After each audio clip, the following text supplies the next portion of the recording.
Oh, howdy all, grab yourselves a beer, it is time for some Path of Exile discussion. Today, I wanted to put out a really quick video outlining the news that was dropped today about Harvest not going core.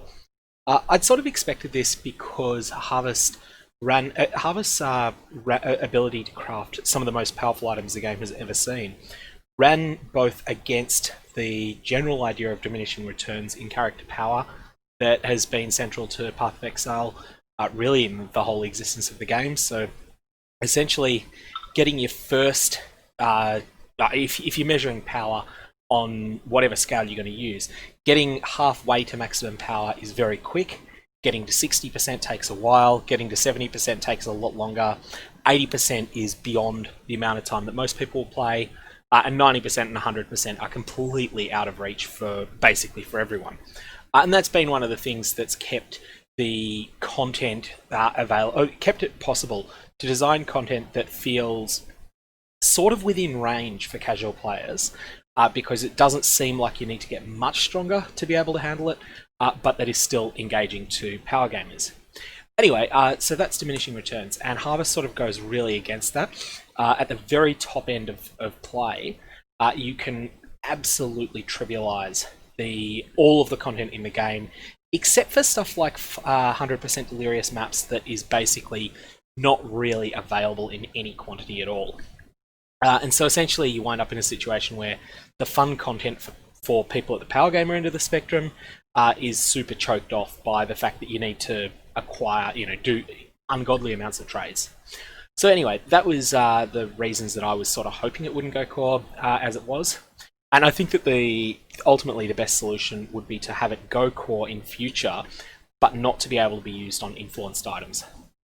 Anyway, so that's reasonably close to what's been outlined here. That when we designed Harvest, we wanted to experiment with what a more deterministic crafting system would enable players to achieve powerful items earlier in their character progression.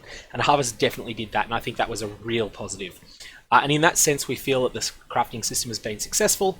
However, at the top end of gameplay, it's made it too easy to get ultra powerful items, require a lot more work and investment to acquire. And for that matter, it makes it possible to acquire things that are just so far beyond what used to be available that it's not funny. It's acceptable for a temporary challenge league, but poses problems for the long-term health of Path of Exile's item economy if allowed to remain in its current state. And yeah, I agree with that. As such, Harvest would require a large amount of rebalancing in order to acquire a healthy level of power for the core game. We'd be reassessing the crafting mechanics to determine how many of them we're willing to keep and how much of the remaining crafting would need to be rebalanced. And I think additionally, the other thing that would need to be said is that for an item to be rare, genuinely rare in a post-Harvest environment, the mod weightings would need to be much rarer than they are at the moment. So if you think of something like the Explodey chest mod, this typically takes about 4,000 alteration orbs to roll, I believe. So it's got a mod weighting of 25, and I think that I think it's something like 65,000 in prefixes and 40,000 in suffixes or something like that is the total sum of all the weightings of what can roll.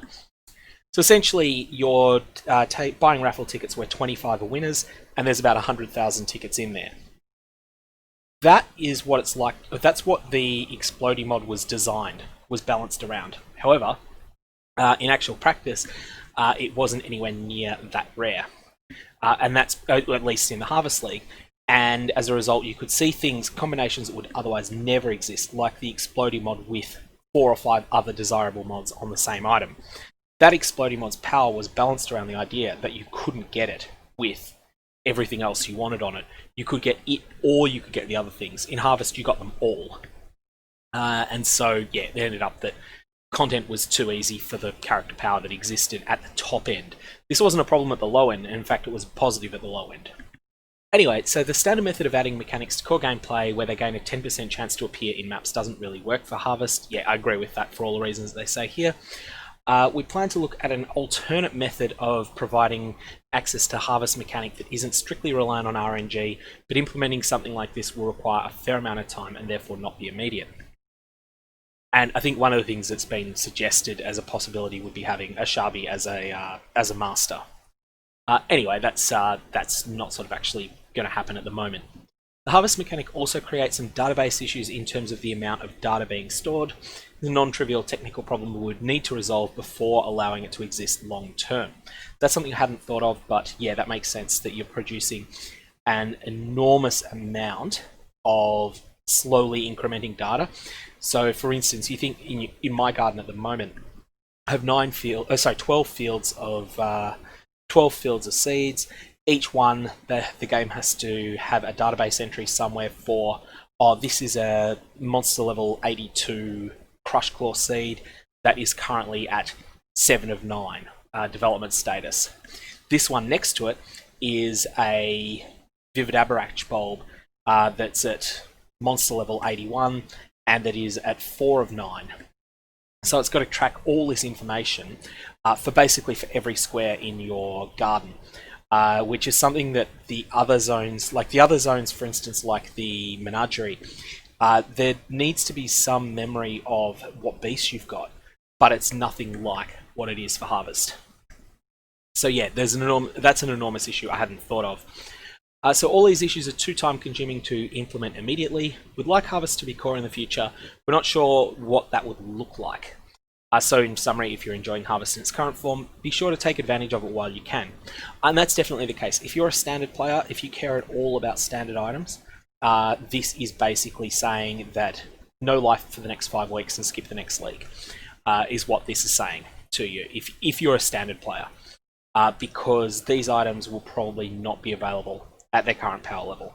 Now, who knows going forward when Path of Exile 2 hits, perhaps there'll be a major item reset of sorts where there'll be new higher tiers of mods that are available that go far beyond what's available at the moment. But I do think that that all of the best items that exist from now until the launch of PoE 2 will probably be harvest crafted items. The mechanics are just that broken. Anyway, so that should give a bit of a sense as to what's going on, that harvest will not be going core. A couple of things I would like to see go core from it though, even regardless of exactly how this happens. I think there should be a specific unique map added for each of the 4 main league bosses. So you've got the ultimate boss, the Heart of the Grove, and you've also got the 3 lesser bosses, the tier 4 Vivid, tier 4 Primal, and tier 4 whatever the other one is.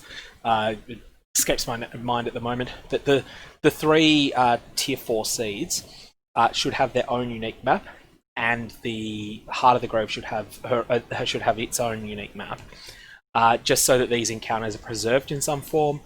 This was similar to what was done with the synthesis bosses, and additionally, I think that the 3 Uber-Doober Labyrinths, so the Eternal Labyrinths that have been amped up to monster level 83, I think these should stay in the game in some form. I don't really mind how they're produced, like how they're available.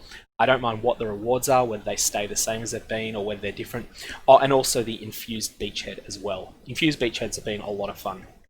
So those are some of the things I'd like to see be kept in the game in the short term, but otherwise, generally speaking, I'm pretty happy with this decision.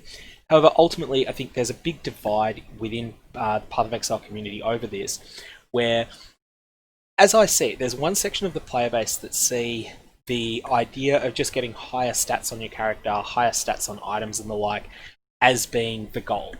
Those people are going to be really disappointed with this decision. Whereas on the flip side, there's people like me that look for challenging gameplay, and that items are a means to an end to that. They're not a goal in themselves. They're just something that's a means to an end in order to find more interesting content to fight. And for people like me, harvest has been a net negative. So ultimately, you can't make both groups completely happy, and I'm in the group that got what it wanted. But that's my thoughts. Anyways, gonna leave it there. I hope you have a good one.